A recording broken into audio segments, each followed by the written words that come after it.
I played 100 comp games as support. Here's my thoughts on that, in case you care. I did reach diamond.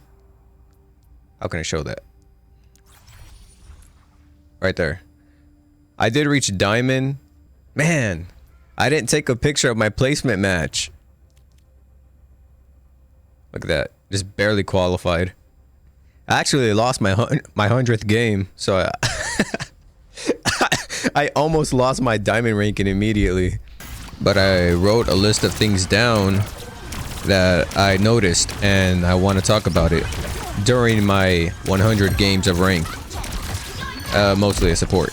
So, number one, I noticed that the DPS don't have as good target priority, and they don't really peel.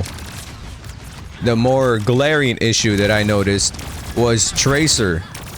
Nobody wants to shoot Tracer, and it sucks because it ends up being my problem. And there's some pretty good Tracers that just DPS blitz me and I can't fight back. I don't know, I can't fight Tracer as a support. But it sucks when the DPS doesn't handle immediate threats, if you will. Also, from what I've seen, they mostly just like to shoot the tank. Like, you can't catch a straggler in the back line, you know? Sometimes they do, you know? But, like, that's not all DPS, obviously. But I've noticed it a lot, especially the Tracer thing, and man, it sucks to have to deal with the Tracer by yourself. So that's the first thing I noticed. The second thing I noticed, the ban phases. So this game has a ban phase. And I always noticed that Sombra is, like, always banned. And there was a moment when she wasn't. And I very quickly found out why she's always banned. The bitch can hack you and you're just freaking screwed. So here's my bans. I'm gonna tell you my bans that I always ban without fail because I had horrible experiences against them. I always ban Sombra, I always ban Orisa, and I always ban Tracer. Those are my 3 bans. I will always ban them. I don't care how good or how bad they are on my team. If somebody puts a preferred on Sombra, Orisa, or Tracer, I'm banning them. These fucking characters are annoying to deal with.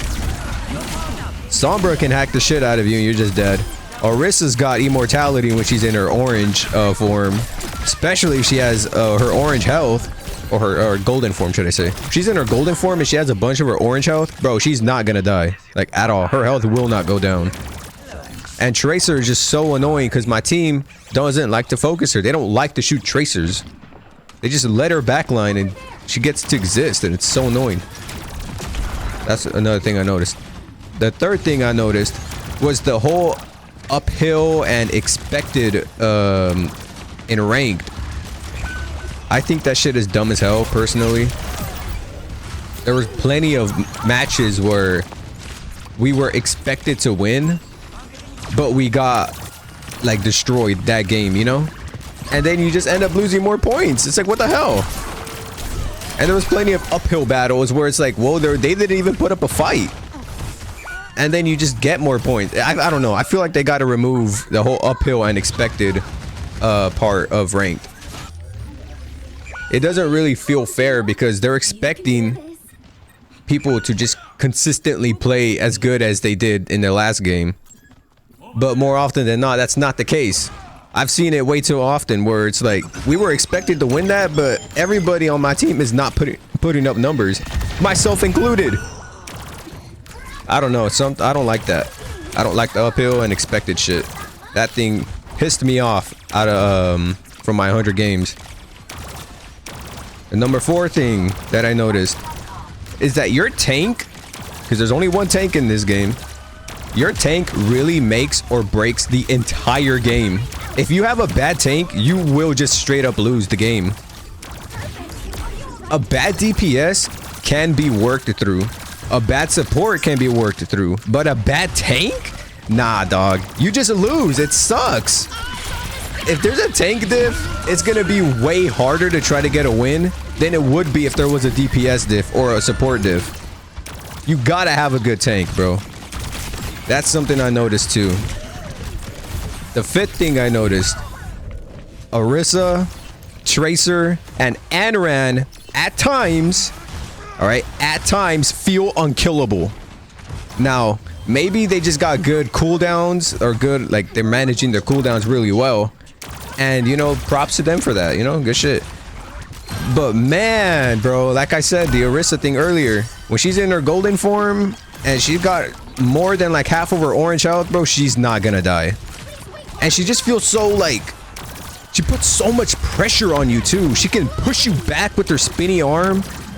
She's got, when she's in that golden form, she can have a perk that makes it so that her gun doesn't go on like a heat, doesn't overheat. It's insane how much pressure she can apply. Tracer, I already went over her too. Tracer, she got a lot of bling. She's a skinny character. She's elusive as hell. And it's, you know, Tracer is Tracer. She's pretty annoying. And Anaran, oh man, Anaran is this new character. I just came back from Overwatch like 2 weeks ago. So all these new characters are like, well, new to me. But Anaran, bro, she got like this iframe ass move that like if she damages you, she gets her health back. What? That's annoying as hell. Bro, I hate fighting Anaran. I swear I see more Anarans just rush in there, use their iframe move, and get some free damage because she can't die. That shit is so annoying. Now, again, I am a support, and it's not my job to really just like rush in there. But there are moments where like, yeah, we can like pick off the rest of the stragglers, you know? And Anaran just happens to be one of them. It's like, I'm not gonna rush her. I know she can't die. It sucks, bro. Anaran is tough. I don't know how good she is like meta-wise or competitively. But whenever I see an Anaran, I like to keep my distance because I know what's coming. She's gonna rush towards you and she's gonna use that fucking iframe move. That shit sucks to go up against. But yeah, those three characters to me feel unkillable at times. Not completely like unkillable though. Like, you know, obviously you can pick them off, but man, this shit is just, it's tough. It's tough. And the sixth thing that I noticed is that motherfuckers love to hop on game chat talking about some, oh, you're the problem, you're the problem. Oh man, I wish I had the footage. But I remember a moment where I had a wrecking ball. This dude talking about some trash ass team and he's playing wrecking ball and we were like gold rank. I don't know, bro. There's like no accountability in this game. It's really what's the word I'm looking for? It's like you can't get diffed and then point the finger at someone else, you know? All we gotta do is pull up the stats and we can see who the real problem is. I don't know, but sometimes I feel like there really is no accountability in this game. Now that is probably just a thing in any game, right? But again, I noticed it while playing 100 comp games. And that's pretty much all that I've got. Those are the few things that that stood out to me. Obviously, there could be more that I might have missed. And yeah, that's my journey to... I did my placements. Man, I wish I took a photo of it. I got placed like gold 2, gold 3. I don't know why, bro. In the original Overwatch, I was a solid diamond player. I peaked masters at one time, but I barely reached it. I got like 3,503 SR. Again, I don't have a photo of it. You just have to take my word for it. But I only reached it one time and I've never been able to go back up. I've always been like a solid high mid diamond player. So I don't think it took my previous stats into consideration when I did my placements. So I had to climb out of gold and I guess it really wasn't too bad to do it. The plat elo hell was a thing though. I might have to do a Juno review because I've been playing this character way too damn much. She's a lot of fun. She's the only reason why I actually played support. Because I don't really like playing support at all. I'm more of a tank and DPS type of guy myself. But yeah, that's it. Thanks.